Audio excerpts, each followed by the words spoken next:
Hello students, back with another online class. I hope you all are stay. Please stay safe and avoid any contact from the outsiders. So before I begin with today's lesson, I always tend to ask a lot of questions. Now today's chapter is also associated with the questions that I'll be asking you. First and foremost, let me ask you a very general question. Like, has this ever happened that you desired something very dearly? Like, while passing uh, by the shop with your parents, one day if you discover that a beautiful car or a beautiful doll or any kind of thing has been displayed at the shop and secretly you wanted to possess it. Now you have tried to control your desire for a long time and you did not express your wish, but somehow you could not control anymore and you voice out your desire. Like one day you tell your parents that, can I please get that car, or will you please buy me that toy?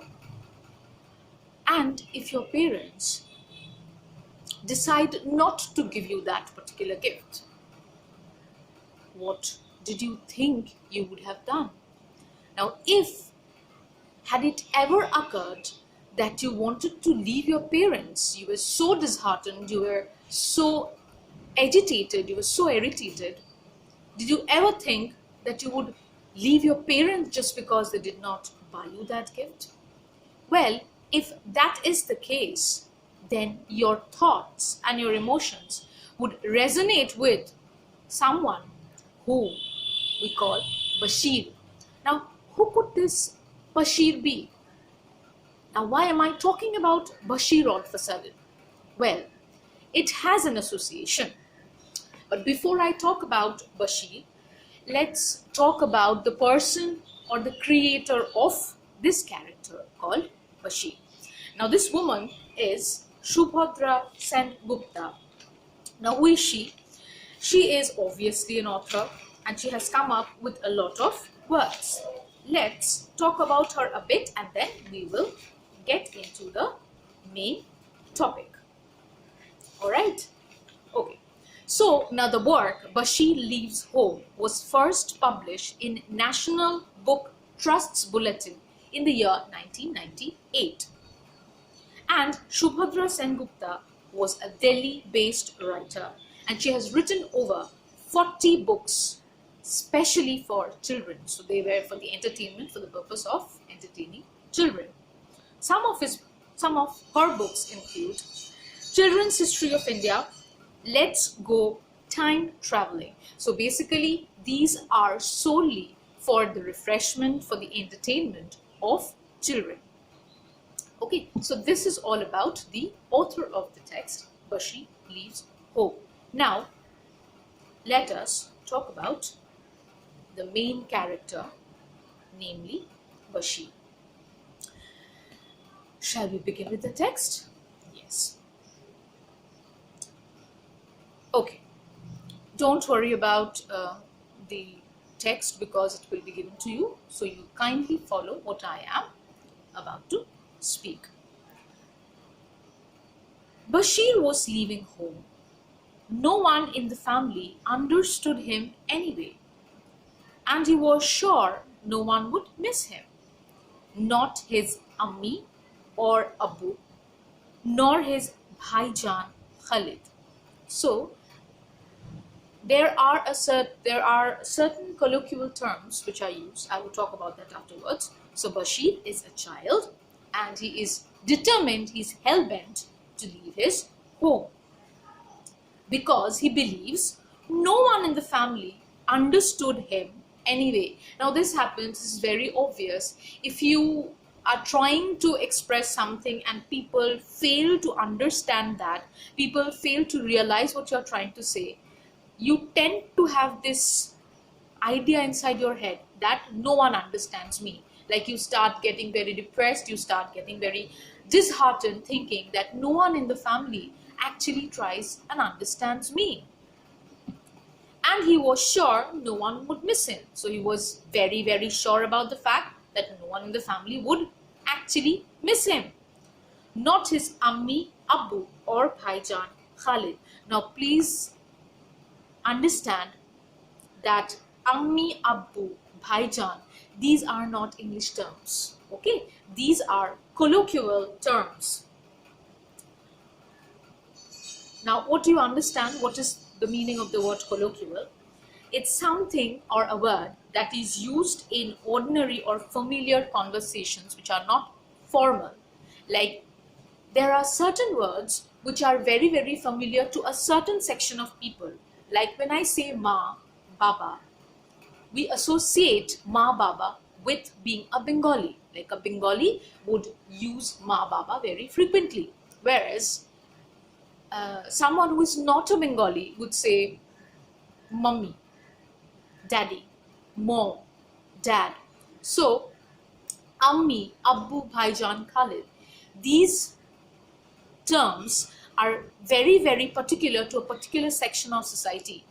These are not used by everyone in the society. So they are very formal language, formal usage of words for a particular section of society. Everyone would not say Ammi, Abbu. I hope you can understand what I'm trying to say. So Bhaijan Khalid would also not understand. Only his dog Chand would think of him. So he knew that only one who would understand his problems, his troubles, his emotions is no one but his dog Chand.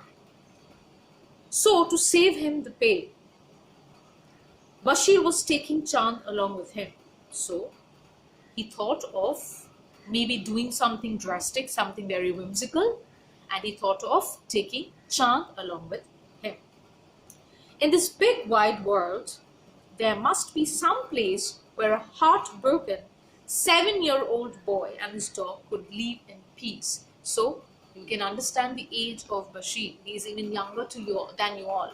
So he's only 7 years old, and what has he decided? He has decided to leave his parents by taking only the dog Chand, because he understands that only Chand is someone who can share the feelings, the emotions, the sadness that Bashir is going through. Now, let me clarify this to you. A 7-year-old child is someone who might not understand everything, who is trying to understand things from his own perspective. He does not know what the real world is all about. He has no idea what hardship is. He has no idea what impediments or difficulties he might come across once he goes out. He has a fantasy world inside his head. He has a very vague concept and idea about how the world works. But from his own meager ideas, he would try to believe that if he goes out, no one would miss him, no one loves him, and no one would even have any problem if Bashir leaves the place. Emptying out his school satchel, Bashir packed a pair of shorts and his best blue shirt in it. He and Chad would need to eat something, so he stole 2 pieces of fish and a boiled potato from the kitchen and stuffed them in a side pocket. So what he did, he emptied out his school satchel. Now the meanings of these words are already given in the book, but I would still repeat it for you all. It's a bag, and in the bag he packed a pair of shorts that he would wear, because he knows that he'll be going out. He won't be able to survive with only one pair of dress that he'll be wearing. So he put a pair of shorts and his best blue shirt in it. So while he's going out, he's taking things that he holds very dear to his heart. It was Chand. He was not ready to leave his dog, and second, it is blue shirt. He and Chand would need something to eat, obviously. Now, they cannot survive without any food, without any victual. So he thought of taking some food. What did he take? So he stole 2 pieces of fish and a boiled potato from the kitchen, and he stuffed He put everything inside in the side pockets. So the pant that he was wearing had side pockets and put those inside the side pocket. Finally, he added a pencil to write letters home and a half-melted candle for the night. So whatever he realized was important, he took those. Finally, he added a pencil. So he took a pencil because he realized that he needed to write letters. He might require to write letters. So he put a pencil inside and a half-melted candle for the night. So a candle for the night if it is required. He was not thinking right. He had no idea how things would occur. So whatever he realized was correct, was possible, he did that. All the pocket money he had. So pocket money is basically an amount of money that parents give a child to spend, usually every week. So the pocket money that he got, he knotted into a handkerchief. So he took a handkerchief, he put the money inside and he tied it very hard, and he took that as well because he believed the pocket money would help him survive outside, in the outside world. It was a pocket money that had started all the trouble that morning. So we know the origin of the problem that brewed or that cropped up. It was the pocket money, the money that he was given by his parents every week. Like every Friday, Abu had given him 2 rupees to spend. So he was given an allotted amount of 2 rupees every Friday. Now Bashir wanted to buy that fantastic racing car he had seen at the toy shop. He'd even gone and asked the price. Now all he wanted was a loan of his pocket money for the next 14 weeks. So every Friday he was given 2 rupees. So 14 weeks money. So I hope you can guess the price of the thing that he desired. But Abu wouldn't give it to him. So Bashir was going away. So now we know the reason of Bashir's saddened state, of Bashir's discontent. Why was Bashir leaving his home? The meaning of the word fantastic is lovely. So he wanted to buy a lovely racing car from the toy shop. He went to the toy shop, he asked for the price, but the only problem is that he did not have the required amount of money to buy that particular car. So he requested his father to give him a loan. But his father was not ready to do so. It's very obvious. Now, if something is a bit costly, your parents might not be able to afford that particular thing at that point of time. Being a child that Bashir was, he was only 7 years old. He could not wait. He was impatient. He could not wait that long for that car. And he was ready to leave the house because his parents did not fulfill his wish. So he was going away. Carrying his satchel, Bashir opened the front door and stepped into the gully. Now what is a gully? A gully is basically a narrow lane from where people pass. And began walking towards the main Chandni Chowk road. At the corner, Panwala Munnilal looked up from putting lime on a row of pan leaves and said, "Arey, Bashir Ustad, where are you going? Isn't it summer holidays in your school?" So now he has observers or people who work in the locality. Now, if you are living in a mohalla or a locality, you would find that there are multiple number of shops. Okay. Now, I would request all of you to close your eyes and try to picturize what I'm trying to say. Okay. Please close your eyes and try to feel that you are accompanying Bashir, like you are secretly, surreptitiously following Bashir and trying to understand what Bashir is trying to do. Now, as your eyes are closed, try to picture the mohalla or the locality. It would be bustling with crowd, with a lot of honking of cars, with lots of noise. And if you can be very intent, you would try and smell things. Like put your olfactory nerves into work. You would smell the beautiful hot jalebis being fried It's early in the morning, okay? Not at the noon time. The hot jalebis being fried in the oil, you can smell the beautiful fragrance of the jalebis, or the nearby pan shop or the beetle leaf shop, where you can smell the beautiful gulkand being poured on the leaf. So, if you close your eyes, you would see that Bashir, the small boy, is walking with his dog Chand by his side, and the beautiful sense of the food is entering into your nose. Okay, so if you are trying to picturize what is happening, you can close your eyes and think about the sceneries that Bashir is seeing. Okay, you are behind Bashir, you're trying to following Bashir, but not stop Bashir from what he's doing, because we are actually taking a peek into Bashir's life. You're not stopping or hindering anything at the moment. Okay, now let's open our eyes.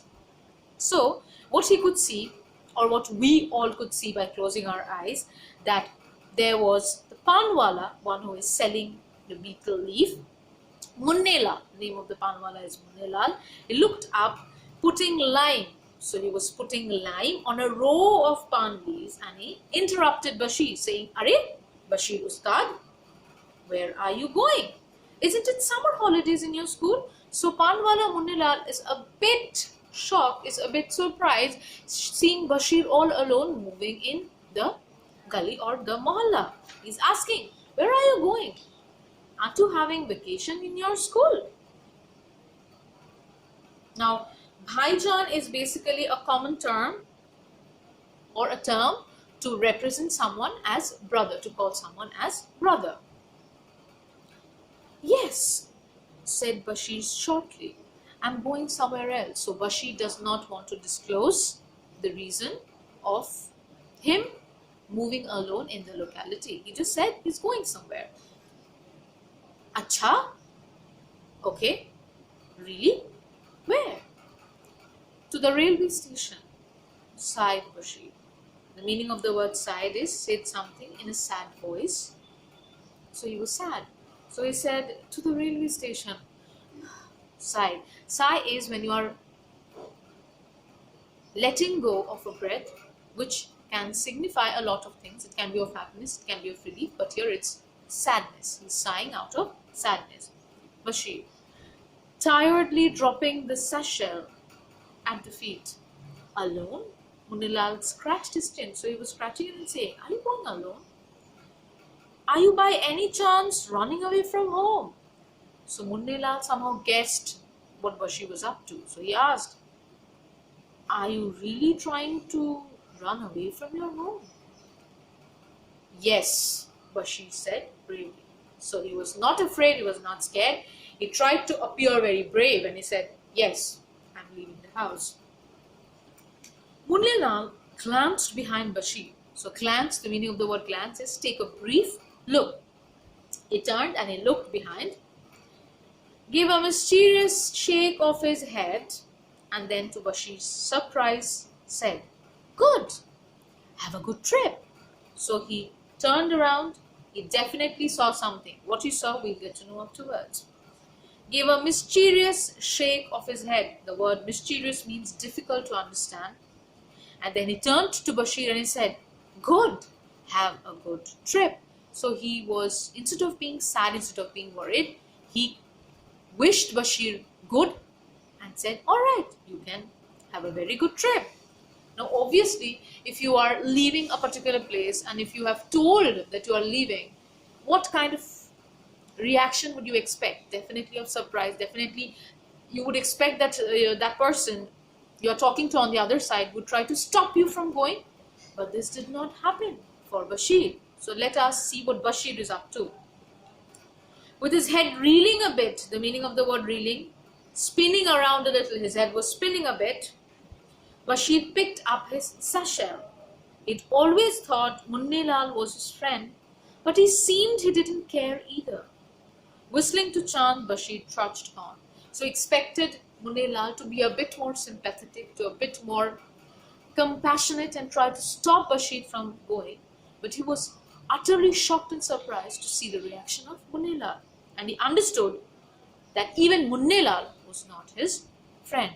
So, whistling to Chand, he trudged on, walked with slow, heavy steps. They were slow, heavy steps because somewhere he anticipated that someone would try and stop him from going. Because from his heart, he actually did not want to leave, even though he was very adamant on leaving, but he did not want to leave everything behind. A few yards down the gully, outside her door, Banno Bibi sat pounding. So we had Munilal, now we are having Banno Bibi. Masalas. Masalas are spices. So pounding is she was grinding the spices in a mortar and a pestle. As they were going past, Chand gave her a friendly bark. So Chand barked. Bannobi or Banno Bibi looked up and with a big smile showing her pan-stained teeth. So she would have pan, she would have beetle leaf. So if someone has beetle leaves, there would be red stains on the teeth. That signifies that the person is addicted to beetle leaves. So she would chew beetle leaves very often. And she said, Bashir Raja, where are you going? So Bannobi was also curious, she was also inquisitive, and she asked, where are you going, Bashir? I have left home. Oh, but why, beta? So Bashir is saying that I have left home. And Bannobi was like, but why? Why did you leave, Bashir? Nobody cares. They won't help me buy that racing car, and I want the money as a loan anyway. So you're running away? Right, right. So Bashir is giving away the reason of his departure. He's saying that no one cares. They won't help me buy a racing car, and that is the reason why I am leaving the home. They won't even loan me. I did not ask money for the sake of asking. I told them to give me a loan. They might not give me money every week the way they used to give me every Friday, but they did not comply, and that is the reason why I am going. So Bannobi is like, so you're running away? Yes, I am. Bannobi looked thoughtfully down the gully behind Bashir. So Bannobi also was thoughtful. So she was thinking, is it really going to happen, or is Bashir really leaving home? Because he's such a small child. It's not safe for a child moving about alone in a particular locality, even though the locality was known to Bashir. He knew everything. And then touching his cheek, so she touched Bashir's cheek with fingers stained yellow from the haldi. Haldi is turmeric. Khuda Hafiz, beta, have a good journey. And then she laughed. So she was also laughing. She also did not stop Bashir from going out. So what she did, she turned around, she glanced at the mohalla, and then she touched Bashir's cheek out of affection with her fingers stained. So her fingers were all colored yellow because she was pounding, she was grinding turmeric or haldi, or in Bengali we say holud. And she said, Khuda Hafiz. Now, Khuda Hafiz is basically a Persian term which is used to bid goodbye. So, bye-bye. Beta, have a good journey. And she laughed as well. So, not only Panwala Mundelal was laughing, Banno Bibi was also laughing. What could the reason be? Let's continue. Bashir felt his heart break. His family, even his friends in the mohalla, he didn't know they were such hard-hearted people. Here was a sad 7-year-old going away forever, and all they said was, Khuda Hafiz? Suppose he got lost. Suppose he was kidnapped by robbers, or someone stole his bag and left him to starve. So he was conjecturing a lot of possibilities that could have happened to a 7-year-old child. And he was thinking how cruel, how hard-hearted these people are, that they did not even think of stopping Bashir for even once, knowing that he was only a child, he was only 7 years old. No one cared. Now he's thinking, did they not think that if he got lost, or if he was kidnapped, or if he starved, how hard-hearted, how cruel, how brutal could these people be? That that they are not even bothered, they are not even worried about what could happen to me. So he was also thinking, he expected them to at least show a bit of concern instead of saying goodbye and laughing on top of it. As Bashir reached the large stretch of the gully, so the last, that means the end of the gully, his steps got slower and slower, so he was still anticipating, he was still expecting that someone would come and stop him from behind. Remember, we are following Bashir, but we are not going to stop Bashir from doing that, because if we interrupt, if we intervene, the story might not end, the story would be incomplete. So we are, as good readers, we are trying to follow, closing our eyes, trying to follow what Bashir is actually up to. Okay? So, would no one ask him to think again about going away? Beg him to stay? Finally, he was at the end of the lane, with his eyes blurring with tears. Bashir looked back for the last time. There was a kulfi shop. Kulfi is a dessert, it's a kind of an ice cream. And his friend Kuttan's house above it. Goodbye. Then the kite shop where you got those beautiful marbles. Goodbye. And goodbye Munnilal and Benobi and Ammi and Abbu, and Bashir sniffed. So this was the last time he was about to see the things that he dearly loved, that he held true to his heart. I think he is saying goodbye for the very last time. So what is he doing? He's thinking, would no one ask him why was he going away? Would no one stop him from going away? Or beg him to stay perhaps? Finally, he was at the end.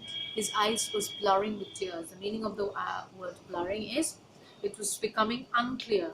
He was not being able to see things clear because his eyes were covered with tears. It was about to fall down. Bashir looked back for the last time, and what is he saying? He's seeing Kuttan's house, his friend. He's saying the kulfi shop from where he would buy kulfis and have them in hot summers and would be a source of satisfaction to him. The beautiful marbles that he would buy from the kite shop, and he was bidding adieu to Banobi, to Munnilal, everyone, to his Ammi, his Abu, his mother, his father, his brother, everyone. And he sniffed. Sniffed is cried, making a sound loudly, without opening his mouth. He was crying from within. As he stood there, suddenly Chand was shrieking away from him down the gully back towards their home. So he was standing there, he was very morose, he was very sad, he was crying, and he realized that Chand was not there. He was streaking away, he was running as fast as Chand could, and he ran away. It looked like even his faithful Chand wasn't interested in going with him. But she blinked to clear his eyes. So he was blinking so that the tears would fall and his eyes would be clear of tears. Then he blinked again. Who was that? Wasn't that a familiar face riding Abu's old bicycle down the lane towards him? He and his Baijan Khalid had been following him all along. So now you know the reason why Banobi and Munnilal, they were laughing. So he thought, the moment he thought that Chand, his most faithful, his most obedient, his most loyal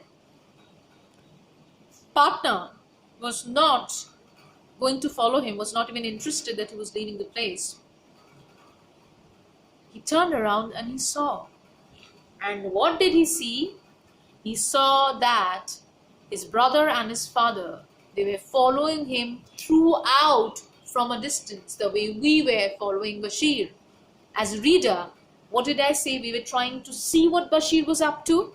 So I told all of you to close your eyes and try to picture, imagine that we have entered into the world of Bashir and we are trying to follow Bashir, that 7-year-old little child, into what mischief he was up to. And like us, like the readers, although we are invisible, Bhaijan and Bashir's parent, they were visible. And what they were doing, they were secretly trying to understand and trying to see what Bashir was doing. So they were following Bashir throughout.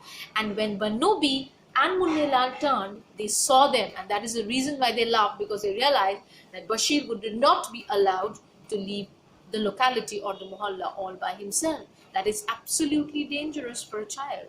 I hope you know that. So, with Chand doing a dance of delight around him, Khalid pedaled up to Bashir and stopped. So they were on a bicycle. So he pedaled up to Bashir and stopped.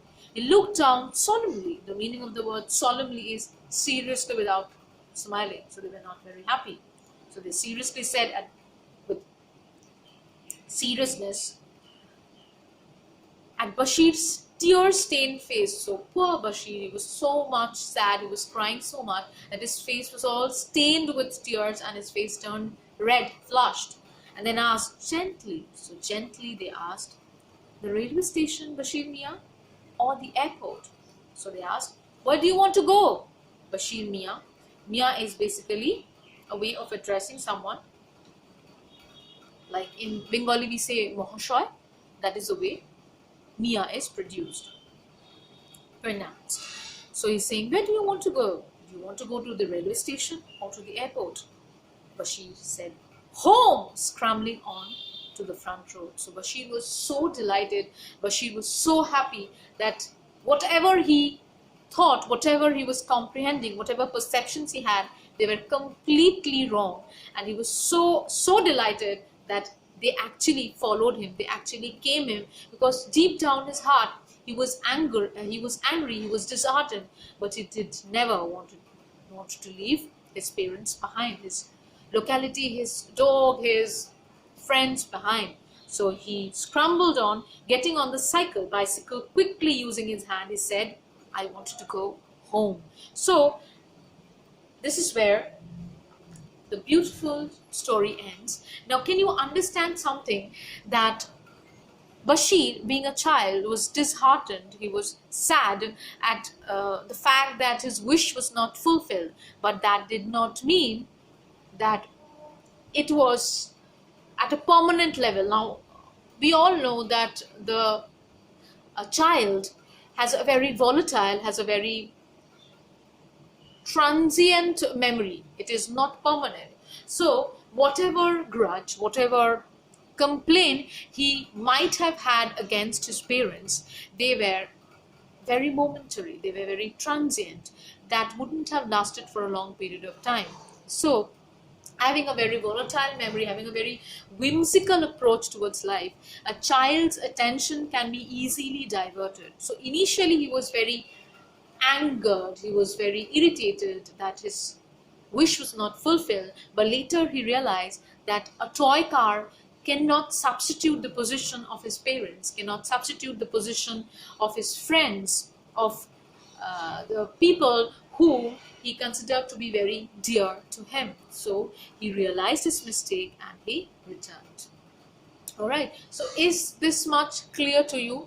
Now I'm not telling all of you to listen to me or to follow the video at a stretch. In between, you can take a pause of 2-3 minutes, drink some water, take some rest, get back, but please be very attentive when you are following the chapter, because if you are not, you might not understand what the story is all about. Even though it's a very easy text, even though it's a very easy one, but still be very attentive. Try to have a very good level of concentration when you are listening to the video. Alright, so for today, this much. Don't worry, the meanings, the added meanings, the question answers, everything would be given to you shortly afterwards. Alright, thank you so much.